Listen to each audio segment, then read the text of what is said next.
현금 수송차를 턴 남자는 인터넷으로 자신과 똑같은 옷을 입은 사람들을 불러 모은 뒤 튜브를 타고 개울로 달아났습니다. 경찰이 도착한 주차장은 인상착의가 일치하는 사람들로 가득했습니다. 2008년 미국, 안전조끼에 마스크를 쓴 남자가 현금 수송차 경비원에게 최루액을 뿌리고 40만 달러 자루를 낚아챘습니다. 곧장 개울로 달려가 숨겨둔 튜브를 타고 물길을 따라 사라졌습니다. 현장에는 그와 똑같은 복장의 사람들이 10명이 넘게 남았습니다. 구인 사이트에 조경 일자리 광고를 보고 지시받은 복장으로 그 시간에 모인 지원자들이었습니다. 그런데 몇 주 전 은행 옆 쓰레기통 뒤에서 가발과 조끼 더미를 발견한 노숙자가 있었습니다. 은색 차를 타고 와 그 물건들을 챙겨가는 남자의 차량 번호도 적어뒀습니다. 제보를 받은 수사관들은 버려진 마스크에 DNA까지 대조해 그를 붙잡았습니다. 법원은 아무것도 몰랐던 지원자들을 미끼로 쓴 이 강도에게 징역 6년을 선고했습니다. 사기꾼들은 농장에 가짜 프로크리켓 경기장을 만들고 노동자들을 선수로 세워 러시아인들이 실제로 돈을 걸게 했습니다.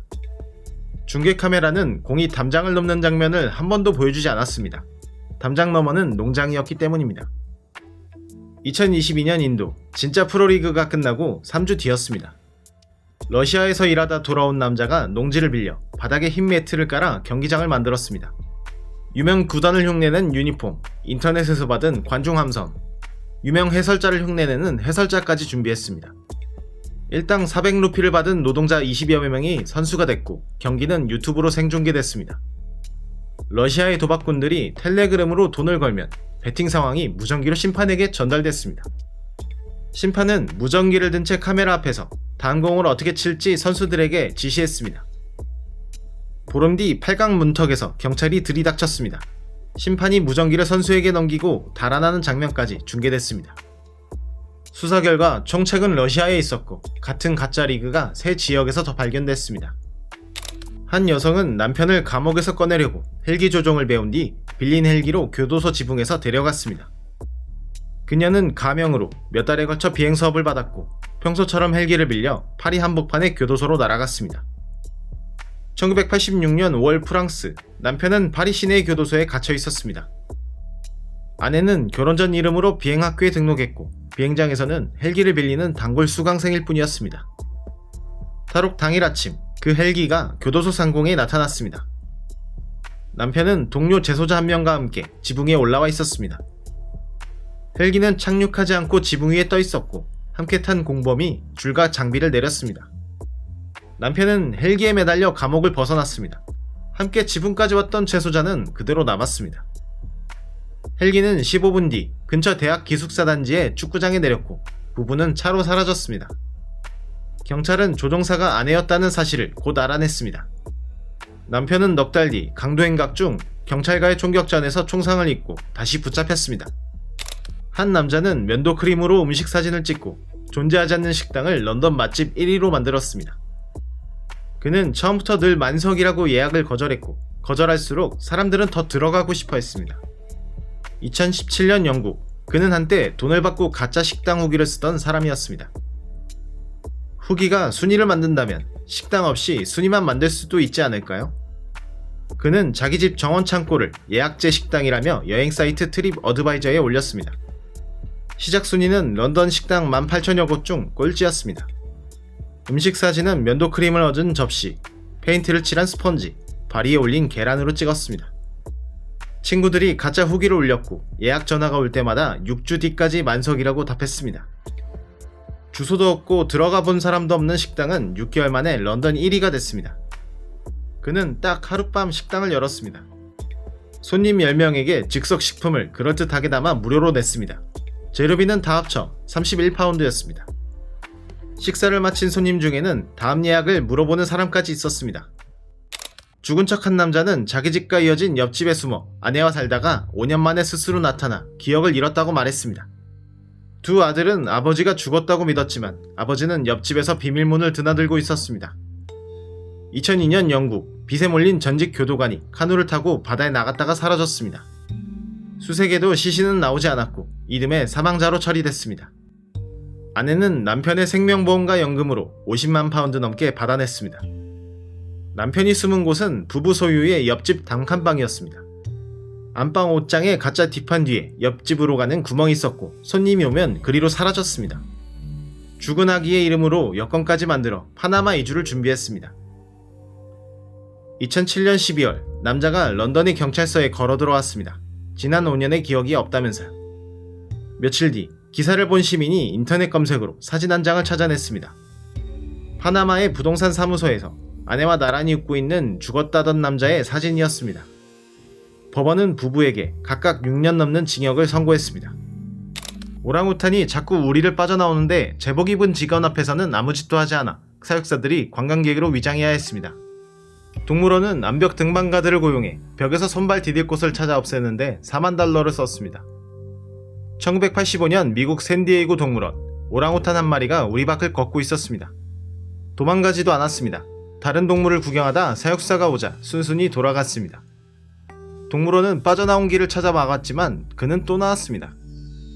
그런데 직원들이 지켜볼 때는 아무 일도 일어나지 않았습니다. 사육사들은 제복을 벗고 관광객처럼 꾸민 채 우리 앞을 서성였습니다. 위장한 직원들은 그가 벽을 오르다 전기선에 닿자 포기하는 장면을 잡아냈습니다. 다음 탈출은 수리공들이 물펌프를 고치느라 전기를 꺼둔 날이었습니다. 결국 벽에서 디딜 곳이 전부 사라졌습니다. 그 뒤로 성공한 탈출 기록은 없습니다. 그 사이 그는 스타가 됐습니다. 팬클럽이 생기고 풀어주라는 티셔츠와 헌정곡까지 나왔습니다. 사람들은 이 오랑우탄을 털복숭이 후딘이라고 불렀습니다. 사기꾼들은 진짜 경찰서 500m 옆에 가짜 경찰서를 열고 8개월 동안 주민들에게 돈을 받았습니다. 진짜 경찰이 수상하게 본 것은 제복이 아니었습니다. 손에 들린 총이었습니다. 2022년 인도의 한 소도시 시내 게스트하우스에 경찰서 하나가 들어섰습니다. 계급장이 달린 제복과 가짜 신분증, 서류 더미까지 갖춘 곳이었습니다. 일당 500루피를 받은 마을 사람들이 경찰관 역할을 맡았습니다. 고소를 접수해주겠다며 돈을 받고 주택 지원과 경찰 취업을 알선해주겠다며 또 받았습니다. 진짜 경찰서와 경찰 간부의 집이 코앞이었지만 8달 동안 아무도 알아채지 못했습니다. 어느 날 공사장에서 경찰 행세를 하고 돌아가던 두 사람이 진짜 경찰관의 눈에 띄었습니다. 제복도 계급장도 그럴듯했습니다. 정부에서 주는 리볼버 대신 사제 권총을 든 것만 빼면요. 급습한 게스트하우스에서는 제복 4벌과 지원 신청서 500여 장, 사제 권총이 나왔습니다. 가짜 서장 역할을 하던 여성을 포함해 일당이 붙잡혔고 도망친 총책도 며칠 뒤 검거됐습니다. FBI 감시를 받던 전직 정보요원이 달리는 차에서 뛰어내리자 아내는 조수석에 인형을 세우고 그대로 집까지 운전했습니다. FBI가 실종을 알아챘을 때 그는 이미 미국을 벗어난 뒤였습니다. 1985년 미국, 소련에 정보를 넘긴 혐의로 전직 CIA 직원이 FBI 감시를 받고 있었습니다. 그는 도청과 미행을 따돌리는 훈련을 받은 사람이었습니다. 어느 저녁, 부부는 외식을 하고 돌아오는 길이었습니다. 차가 커브에서 속도를 줄인 순간 남편이 문을 열고 뛰어내렸습니다. 아내는 준비해둔 인형을 조수석에 앉혔습니다. 옷을 사람 모양으로 뭉치고 가발 받침대를 머리로 얹은 것이었습니다. 차는 아무 일 없다는 듯 감시받는 집으로 돌아왔습니다. 감시초소의 요원은 돌아온 차를 보고 남편이 집에 있는 것으로 기록했습니다. 남편은 버스와 비행기를 갈아타고 유럽을 거쳐 국경을 넘었습니다. 거의 1년 뒤 그는 모스크바에서 나타났습니다. 소련이 망명을 받아줬습니다. 그를 대신해 조수석에 앉았던 인형은 지금도 FBI가 역사자료로 보관하고 있습니다. 경찰 헬기 기지가 가짜 폭탄에 묶인 새벽, 강도들은 훔친 헬기를 몰아 현금 창고 지붕에 내려앉았습니다. 폭탄인지 확인이 끝날 때까지 경찰 헬기는 뜨지 못했고 강도들은 그 사이 돈자루를 밧줄로 끌어올렸습니다. 2009년 스웨덴 스톡홀름, 새벽 4시 반 교회 비행장에서 헬기 한 대가 사라졌습니다. 같은 시각 도시 밖 경찰 헬기 기지 앞에는 폭탄이라고 적힌 가방이 놓여 있었습니다. 새벽 5시 15분 훔친 헬기가 현금 보감소 옥상에 내려앉았습니다. 무장한 남자들이 해머로 강화유리 지붕을 깨고 사다리로 내려갔습니다. 안쪽 보안문들은 준비해온 폭발물로 열었습니다. 직원 21명은 금고 안에 숨었고 다친 사람은 없었습니다. 출동한 경찰은 기관단총 신고에 진입하지 못했고 도로에는 타이어를 찢는 마름새까지 뿌려져 있었습니다. 착륙부터 이륙까지 20분, 헬기는 우리 돈 수십억 원어치의 현금을 싣고 어둠 속으로 사라졌습니다. 대대적인 수사 끝에 10명이 재판이 넘겨져 7명이 실형을 받았습니다. 그러나 돈은 지금까지 사실상 돌아오지 않았습니다. 200년 된 국경석이 어느 날 2m 옮겨져 벨기에가 프랑스 쪽으로 그만큼 넓어져 있었습니다. 알아챈 것은 두 나라 정부가 아니라 숲을 걷던 지역 역사 애호가들이었습니다. 2021년 봄, 프랑스와 벨기에 국경의 시골 마을 이야기입니다. 1819년에 세운 150kg짜리 돌이 두 나라의 경계를 표시하고 있었습니다. 옛 국경석들을 지도와 GPS로 기록하던 애호가들이 산책 중 돌이 프랑스 쪽으로 2m 밀려난 것을 발견했습니다. 벨기에 시장은 밭을 새로 산 사람이 트랙터에 걸리적거려 옮긴 것 같다고 추정했습니다. 지목된 땅 주인은 옮긴 적이 없다고 부인했습니다. 시장은 웃으며 말했습니다. 벨기에를 키우고 프랑스를 줄였으니 좋은 생각은 아니라고요. 프랑스 시장도 국경전쟁은 피하자고 받았습니다. 조약의 국경선은 그대로라 실제 영토가 넘어간 것은 아니었습니다. 국경석은 함부로 되돌릴 수도 없었습니다. 결국 90년 만에 두 나라 국경위원회가 소집됐습니다. 그리고 몇 년이 지난 지금도 돌은 옮겨진 그 자리에 그대로 서 있습니다. 오늘 이야기는 전부 실제로 있었던 일입니다. 다음 사건들을 모아 다시 오겠습니다.